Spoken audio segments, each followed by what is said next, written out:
கோடி மாந்தரும் வருகின்றார். அந்த நாயகன் தானும் வானில் இருந்தே பூமழை பொழிகின்றார். மாலை சூடி எங்கள் செல்வி ஊர்வலம் வருகின்றாள்.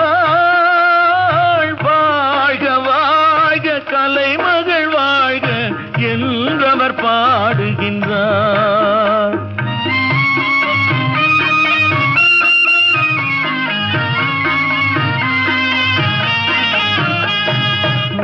ஒளிமயமான எதிர்காலம் என் உள்ளத்தில் தெரிகிறது.